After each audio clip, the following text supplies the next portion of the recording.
Shalom, selamat pagi saudara yang terkasih. Senang bisa berjumpa lagi dalam program Spiritual Life untuk bersama-sama kita merenungkan kebenaran firman Tuhan. Ayat perenungan kita pada pagi hari ini terambil dari Ibrani 9 ayat 11 sampai 28. Dengan judul perikop, Kristus adalah pengantara dari perjanjian yang baru. Saya akan bacakan ayat ini bagi Bapak Ibu Saudara semua. Tetapi Kristus telah datang sebagai imam besar untuk hal-hal yang baik yang akan datang. Ia telah melintasi kemah yang lebih besar dan yang lebih sempurna, yang bukan dibuat oleh tangan manusia, artinya yang tidak termasuk ciptaan ini.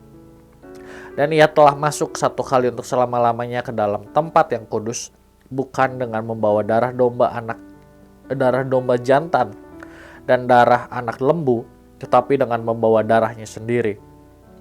Dan dengan itu ia telah mendapat kelepasan yang kekal. Sebab jika darah domba jantan dan darah lembu jantan dan percikan abu lembu muda menguduskan mereka yang najis, sehingga mereka disucikan secara lahiriah, betapa lebihnya darah Kristus yang oleh roh yang kekal telah mempersembahkan dirinya sendiri kepada Allah sebagai persembahan yang tak bercacat, akan menyucikan hati nurani kita dari perbuatan-perbuatan yang sia-sia, supaya kita dapat beribadah kepada Allah yang hidup. Karena itu ia adalah pengantara dari suatu perjanjian yang baru, supaya mereka yang telah terpanggil dapat menerima bagian kekal yang dijanjikan. Sebab ia telah mati untuk menebus pelanggaran-pelanggaran yang telah dilakukan selama perjanjian yang pertama. Sebab di mana ada wasiat, di situ harus diberitahukan tentang kematian pembuat wasiat itu. Karena satu wasiat barulah sah kalau pembuat wasiat itu telah mati, sebab ia tidak berlaku selama pembuat wasiat itu masih hidup. Itulah sebabnya maka perjanjian yang pertama tidak disahkan tanpa darah.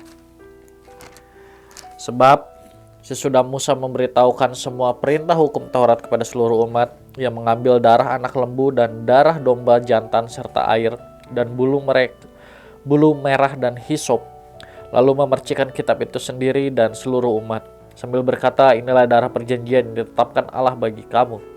Dan juga kemah dan semua alat untuk ibadah dipercikannya secara demikian dengan darah.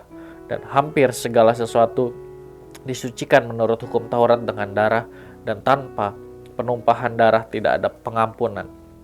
Jadi segala sesuatu yang melambangkan apa yang ada di surga haruslah ditahirkan secara demikian, tetapi benda-benda surgawi sendiri oleh persembahan-persembahan yang lebih baik daripada itu. Sebab Kristus bukan masuk ke dalam tempat kudus buatan tangan manusia yang hanya merupakan gambaran saja dari yang sebenarnya, tetapi ke dalam surga sendiri untuk menghadap hadirat Allah guna kepentingan kita. Dan ia bukan masuk untuk berulang-ulang mempersembahkan dirinya sendiri, sebagaimana imam besar setiap tahun masuk ke dalam tempat kudus dengan darah yang bukan darahnya sendiri. Sebab jika demikian, ia harus berulang-ulang menderita sejak dunia ini dijadikan. Tetapi sekarang ia hanya satu kali saja menyatakan dirinya pada zaman akhir untuk menghapuskan dosa oleh korbannya. Dan sama seperti manusia ditetapkan untuk mati hanya satu kali saja dan sesudah itu ia dihakimi, demikian pula Kristus hanya satu kali saja mengorbankan dirinya untuk menanggung dosa banyak orang. Sesudah itu ia akan menyatakan dirinya sekali lagi tanpa menanggung dosa untuk menganugerahkan keselamatan kepada mereka yang menantikan dia. Saudara, ketika manusia melanggar perintah Allah, maka manusia jatuh ke dalam dosa. Akibatnya manusia terpisah dengan Allah. Karena Allah tidak dapat bersatu dengan dosa yang ada dalam diri manusia. Menyikapi hal ini, manusia berusaha untuk mengembalikan hubungannya dengan Allah. Yang dilakukannya yaitu dengan mengorbankan domba jantan dan anak lembu. Manusia terus melakukan hal ini, namun hal ini tidak dapat menyelesaikan permasalahan yang ada. Hubungan Allah dengan manusia tetap terpisah, dan melihat hal ini, dengan kasih-Nya Allah mengorbankan anaknya untuk menjadi korban yang memperdamaikan Allah dengan manusia. Melalui pengorbanan di kayu salib, mengembalikan hubungan manusia dengan Allah. Saudara, pengorbanan Yesus melalui kematiannya di kayu salib berkuasa mengampuni dosa dan merupakan pengorbanan yang sempurna. Setiap orang yang menerima pengorbanannya diampuni dan kembali dapat bersekutu dengan Allah, tanpa harus melakukan pengorbanan korban yang dilakukan setiap tahun seperti yang dilakukan orang-orang dalam perjanjian lama. Karena Kristus telah menjadi pengantara dari perjanjian yang baru. Saudara, melalui renungan hari ini kita melihat bagaimana Allah dengan kasih-Nya telah mengorbankan dirinya sebagai korban yang sempurna, agar kita dapat kembali terhubung dengan Allah. Itu merupakan tindakan yang telah Allah lakukan bagi manusia. Dan kita sebagai manusia, kita juga perlu untuk merespon dan menerima pengorbanannya. Kita harus menerima Kristus sebagai Tuhan dan Juru Selamat dalam kehidupan kita, agar kita dapat menerima keselamatan yang Allah berikan tersebut. Marilah responi dan menerima Kristus sebagai Tuhan dan Juru Selamat dalam kehidupan kita. Saudara, marilah kita mengambil waktu sejenak untuk merenungkan firman yang baru saja kita dengar. Saudara, sudahkah kita menerima Kristus sebagai Tuhan dan Juru Selamat pribadi kita? Jika belum, maka berdoalah, minta ampun kepadanya, dan buatlah komitmen untuk merespon dan menerima Kristus sebagai Tuhan dan Juru Selamat pribadi kita.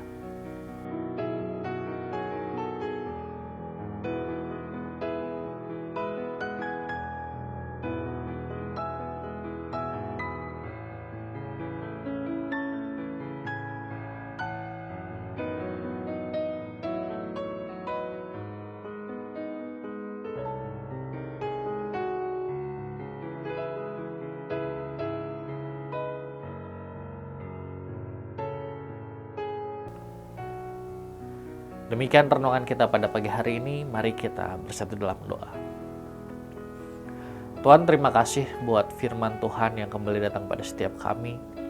Dan Tuhan kembali mengingatkan pada setiap kami bahwa dengan kasih-Mu yang begitu besar kepada setiap manusia, yang Kau merelakan anaknya yang tunggal untuk menjadi korban yang sempurna untuk mengembalikan hubungan antara Allah dengan manusia. Terima kasih Tuhan buat anugerah yang Tuhan berikan pada setiap kehidupan kami. Dan ajarlah kami Tuhan untuk mau merespon dan menerima apa yang sudah Tuhan tawarkan kepada setiap kehidupan kami.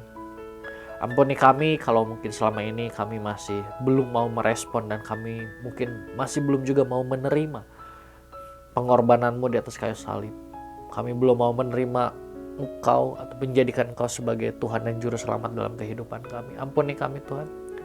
Mulai saat ini kami membuat sebuah komitmen untuk kami mau menerima Engkau, mau meresponi Engkau sebagai Tuhan dan Juru Selamat kami dalam kehidupan ini Tuhan.